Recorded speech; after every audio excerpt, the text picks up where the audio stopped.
From KSAT 12, the Nightbeat starts right now. I got the notification that our ticket changed, and I was like, what does it mean it changed? And the next thing you know, as we're pulling in, we're all seeing people walk out, and they're like, it got canceled. We have practiced all this time for this song, especially this song, and it's canceled. How'd you find out that it wasn't going to happen tonight? Well, I have Shakira's number.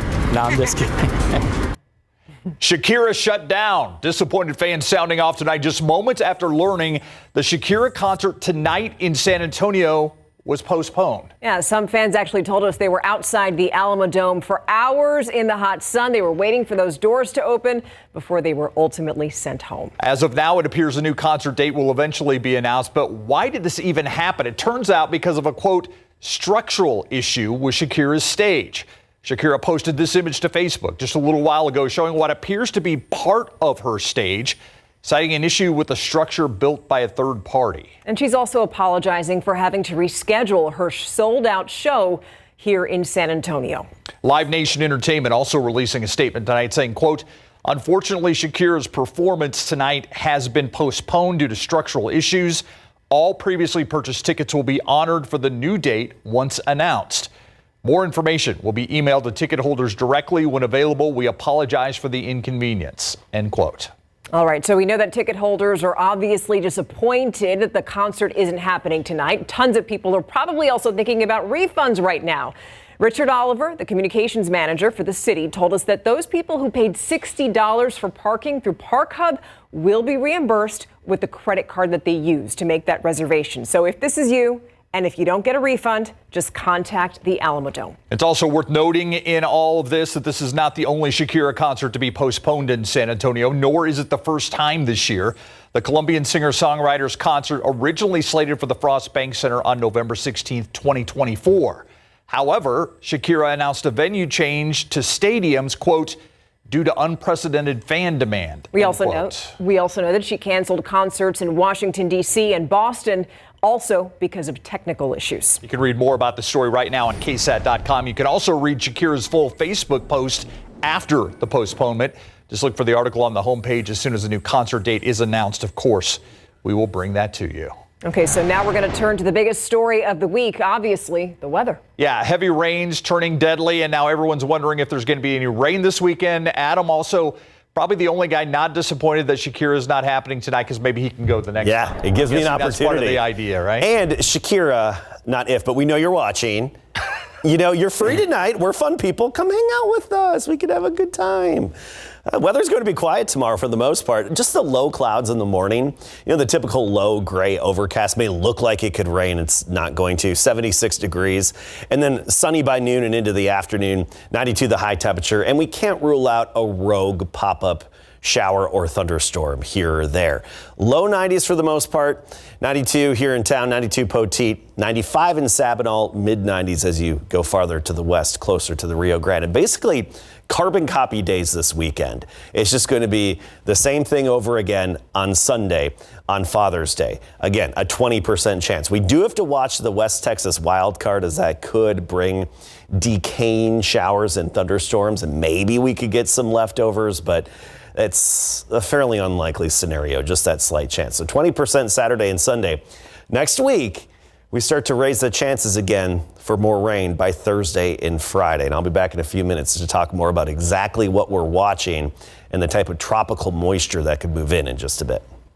And he goes, you don't understand. It's like an ocean's coming at me.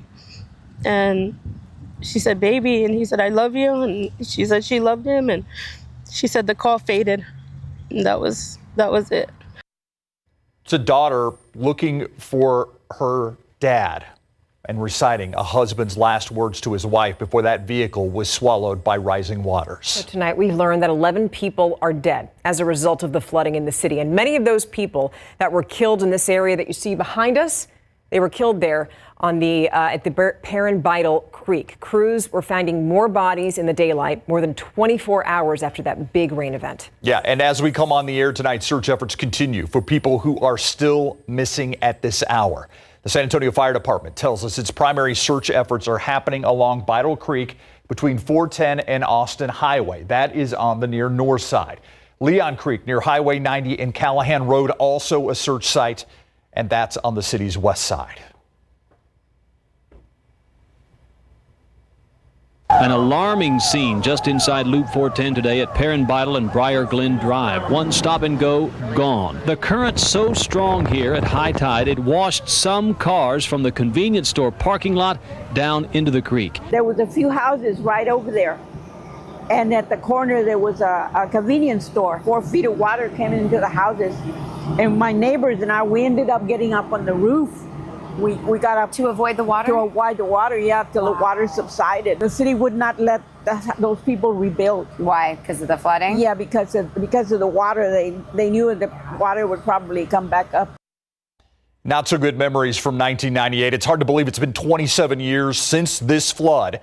It's even harder to believe San Antonio neighbors are dealing with the exact same problems that they dealt with back then in almost exactly the same spots. This video is from KSAT crews taken nearly 30 years ago at Perrin Bidle and Briar Glen, the same location where multiple people died this week, where cars were strewn along that creek bed. The area clearly a notorious problem spot for flooding. Okay, so the question right now is what exactly happens now? You know, nobody wants to see this happen in our city ever again. And that's exactly why Bexar County Commissioner Tommy Calvert is looking to the future. He says that leaders need to focus on flood control infrastructure. Commissioner Calvert represents the county's 4th precinct, which covers the area near Perrin Bidle and Loop 410. And when I spoke with him this afternoon, he said that this recent event should force everyone to have what he calls a, quote, priority checkup. If we were going to improve more intersections, would you be for an increase to pay for some of those projects? My most conservative areas say yes. People really understand the dangers of floods in San Antonio, flash floods happening in the blink of an eye. Almost everybody has seen floodwaters come at them. So it doesn't necessarily mean we have to have a tax increase, but I can tell you that it certainly means that we need to look at our capital improvement program, particularly after this storm, and see how we can help. So it's way too early to see exactly what that could mean in dollars and cents for taxpayers. But the commissioner also told me that he wants to find out exactly why the flooding was so severe. And he's asking whether it was the amount of rainfall, whether it was drainage problems or watershed management. Switching gears now, tonight, downtown businesses are bracing for what could come. A series of rallies are planned for tomorrow in San Antonio. Yeah, those come in opposition to President Donald Trump's administration and the military birthday parade this weekend in Washington, D.C. So while we're told the events happening in our city are going to be peaceful, the night team's Avery Everett shows us how some businesses say they are not taking any chances. We stay open till 2 o'clock in the morning. Signs say they're open, but Club Sirius is still dark inside. Bartenders here are serving up drinks, even as this business buckles down. We're trying to stay safe, but we're also still trying to look as good as possible. Windows at this downtown bar are boarded up ahead of rallies planned this weekend. Everything that goes into this bar comes from us. And we don't want to have to close for any reason.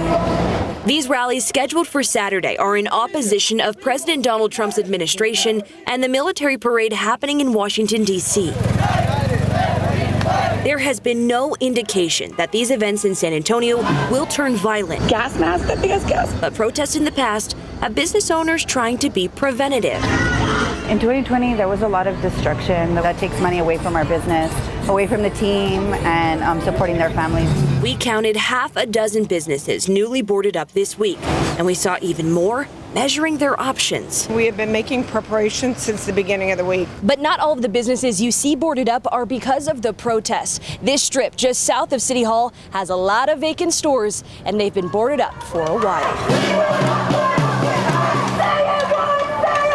Protests on Wednesday night stayed peaceful, and Centro San Antonio says they're expecting the same for Saturday. There were level-setting expectations associated, with the protests. Voices have to be heard, because that is the democracy that we live in today. Wednesday was perfect. When nothing happened, it seemed to be mostly peaceful. So this is a precaution then? It's just a precaution, yes. Peaceful rallies planned, but prevention either way. Avery Everett, KSAT 12 News. Again, those protests tomorrow at Travis Park. A local man arrested after allegedly threatening police on Wednesday. He wasn't part of the protests, as far as we know. 29-year-old David Acevedo accused of calling 911 on Wednesday, claiming he had grenades and would harm San Antonio police officers if they, quote, hurt his people, end quote. Police say they have the phone call recordings to prove he made those threats. The arrest affidavit states he has a history of run-ins with law enforcement. He's now being charged with obstruction and retaliation. Question now, do you celebrate Friday the 13th? If so, how do you celebrate? Well, next on the Night Beat, we're going to show you what Friday the 13th means for different people. And as we take a live look outside as we head into the weekend, the temperatures aren't going to be triple digits, but that doesn't mean it's going to be comfortable outside. Adam Caskey has your forecast coming out. Humid.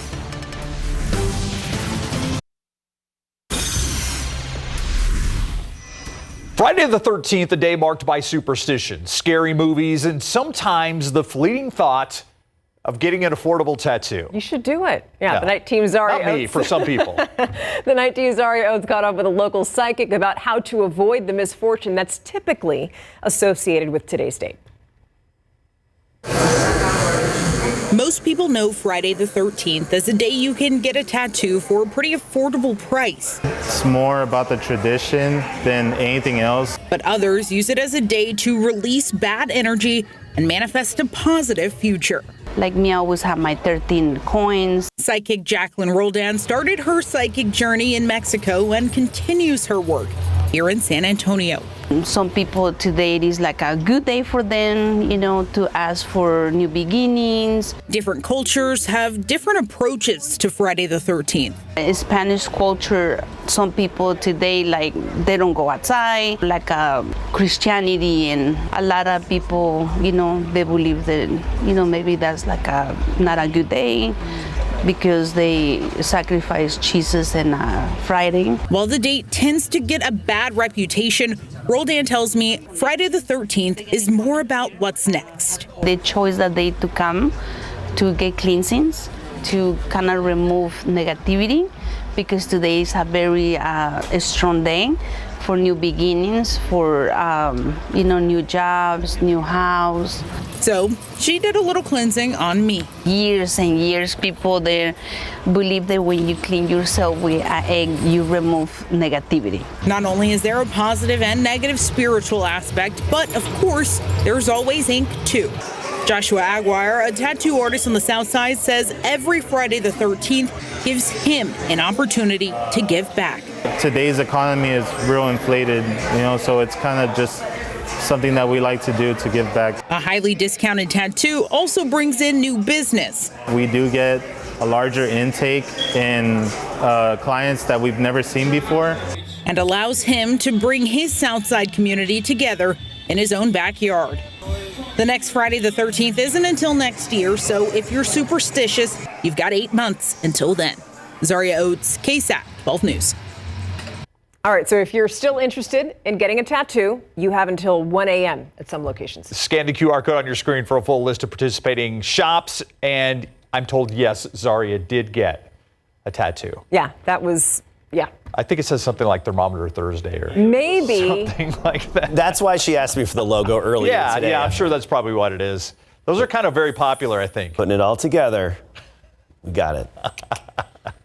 We're on the same wavelength here, Spreester. Yeah, there you go. All right, so rain chances, I mentioned we boost them a little bit again late next week, Thursday, Friday. It's because we're watching some tropical moisture that could come our way. This weekend, just a 20% chance of storms. It's this potential just upper disturbance with deep tropical moisture that could move in Thursday, Friday. And that's our next chance of rain, really the next focus of the forecast. You know, we have a lot of, similar days in between and then some quiet days, but this is really the focus that we'll be watching. Now, if you looked off to the northeast, you probably saw some lightning this evening because the thunderstorms got as close as LaGrange, and you could see them from especially New Braunfels, Gonzales, Hallettsville, and maybe even parts of the east side of Bexar County. Now, this is all moving away from us, and the big swirl, the upper level disturbance that gave us our rain-making energy is moving out of here. The upper level high, the big blue H, we're so accustomed to, that presses down on us and gives us our hotter temperatures. It's not going to come back in directly overhead. It's going to be drifting around Texas, but not plant itself directly on us. So this opens the door for a potential upper disturbance that could sneak its way in from the Gulf and even the eastern coast of Mexico here. And with it, have just some tropical moisture. We're not talking a tropical system, right? Just a very moisture-laden atmosphere. In turn, this could, along with the energy, potentially kickstart some showers and storms. Now, odds usually favor the coastlines with these types of systems, and that's probably what we would see here. And even right now, the odds favor basically Matagorda Bay all the way down through Corpus Christi and down to South Padre Island. But we can't rule out this moisture moving elsewhere, so it's just, something we have to watch closely as the time nears. Here's some good news from the recent rain. The aquifer is up 8 feet. And over the past, about 3 weeks now, it's up 18 feet. And this number is as of just a couple of minutes ago. So it's up 8 feet now just since Tuesday. So that's a big boost for the aquifer. So here's the recharge zone, the sweet spot. This is the bullseye for rain when it comes to boosting the aquifer. Outlined it in black here. And you look at the rainfall over just the past 3 days, and upwards of 6 to 7 inches fell right over the recharge zone. And you see that 8-foot rise, and it's still responding to the rainfall. That's the kind of difference that heavy rain makes right on the aquifer zone. Well, the recharge zone, that is. So you think of the reservoir levels, like Canyon Lake. Not a big boost from this. It's going to take a lot more rain to really boost Canyon Lake Reservoir. It's up nearly a foot over the past 48 hours. Medina up about 1.2 feet. But at least the Medina River's flowing. It has some flow going upstream from the lake, so maybe it'll rise a little bit more, but it takes a lot more rain. The Guadalupe is flowing again, which is good. If you plan on taking the kayak out or whatever, you won't have to be dragging it over the rocks like you did for so many years. So now it's actually flown again in most locations, which is good to see. All right, take a look at our forecast. Temperature-wise, we're in the low to mid-90s this weekend, but very humid. The rainfall we just had saturated our ground, and with our strong Texas sun, that moisture evaporates in the air and just makes it really steamy. So it's going to feel like it's around 100 to 105 in the afternoons this weekend. Monday, Tuesday, Wednesday, totally quiet. We get into the end of next work week, Thursday, Friday, and that's where we have to watch for potentially raising those storm chances, or maybe that upper disturbance decides to just stay a little too far south. So something to keep an eye on. So the Sunday mug is for Dad, and also because it's going to be muggy out. Bingo. Why do you think it's steaming? Yeah, that's right? what I'm saying. Yeah, it's double meaning. Thank you. All right, so props go to Johnny Kiefer. Yes, big props to him. A year ago, he was in college at Baylor as a standout men's golfer. Now he's made the cut at the U.S. Open for the first time in his young professional career. And Kevin Durant, trade rumors and reports are trending away from him landing in San Antonio. More on that after the break.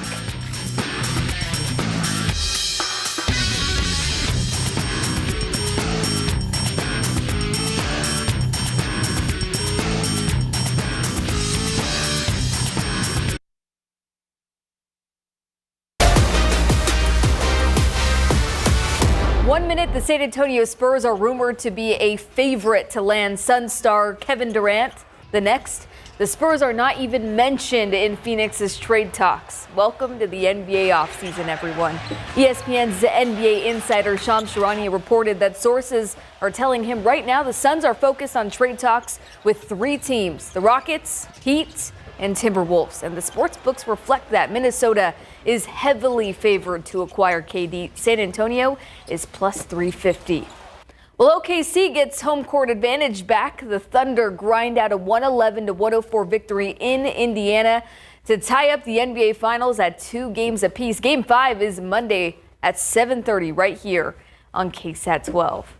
Well, the world's best golfers are at the mercy of Oakmont Country Club at the prestigious 125th U.S. Open. But Johnson High School alum Johnny Kiefer seems to be handling the brutal course just fine. Kiefer finished round 2 today 1 under par to sit at +5 through 36 holes, which is good for tied for 36 on the leaderboard. Kiefer recorded 4 birdies to make up for a shaky start all good enough to comfortably make the cut, which was settled at +7. St. Mary's alum Emilio Gonzalez missed the cut at +12. Only 3 players are under par, and it's Sam Burns who leads the field at -3. For this golf course, you really just have to free it up. It's too hard to try to guide it around here, and you're going to hit some in the rough, you're going to hit some in some bad spots. You might as well do it with authority. So yeah, it's going to be a fun weekend.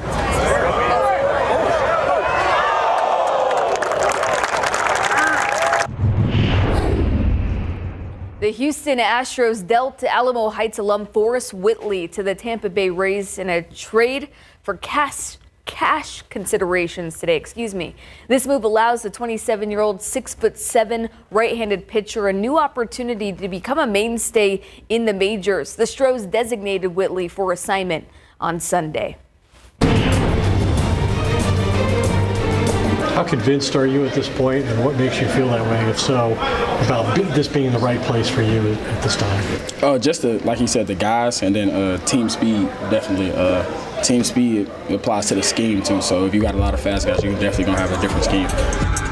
George Pickens is finding a home within the Dallas receiving corps. The wideout will surely open things up for CeeDee Lamb and company. We had boots on the ground in Frisco for OTAs and minicamp, and Pickens was as good as advertised. Nick, what do you say about some of the concerns that people may have about the way that your season ended in 2023 and then how it ended in 2024 with the injuries? I would say that's all behind me, and injuries happen, and with what I did, it takes about 2 years to really get back, and so I'm over the hump. I'm back home. I was back home all off-season training, where I trained, every year since I was in high school, and I was able to get a full year in of doing the things that I do best, and so now I'm feeling good as I have been in a long time. Former Pro Bowler Nick Chubb, who inked a one-year deal worth $2.5 million earlier this week with the Houston Texans, seems to be regaining confidence just fine since his brutal knee injury back in 2023. All right, we're checking in with SAFC fresh off of a win after the break. Last Saturday, San Antonio FC earned its first win in over a month, 3-0 against Las Vegas Lights FC. It was an important win following a grim month of May that saw SAFC suffer 3 losses and salvage a couple of points in 2 draws. Also in that stretch, the club scored just 2 goals, making last week's offensive outburst a relief. Felt great, especially at home. I think what's even better is the way that we did it. I think if you go back and you watch the game, it was exactly what we want to do, both with the ball and without the ball. So, pat on the back for last week, but we'll go into it this week with extra energy and confidence because that was a great performance. Tomorrow, San Antonio opens up a 3-game road trip against Sacramento Republic FC. Sacramento is 3-4-3 this season, and they boast a stingy defense that's recorded 5 clean sheets in the last 2 months of competition, and scoring hasn't come easy for SAFC, so it'll be a tough one. Kickoff is at 10 p.m., so you'll have to stay up late if you want to watch. 10 p.m. San Antonio time. San Antonio time, not for the West, but yeah. It's that Cali thing. It's always the worst. Worst for us. We'll be right back. I'm saying crikey to each other. Okay, we're back on. Oh, we are. Yeah. Our friend was just in Australia, and I was like, hey, don't they just say crikey to each other? Yeah, okay. Shows I've never been there. So I want to show you the most recent drought monitor. And the exceptional drought area I outlined in white because I want to point out this is how much rain was not accounted for in the most recent drought monitor. I mean, we're talking upwards of 6, 7, 8 inches of rain. So I anticipate better improvements by next week. Thank you. Crikey! Enjoy your weekend. I'm glad you just said crikey. Me too.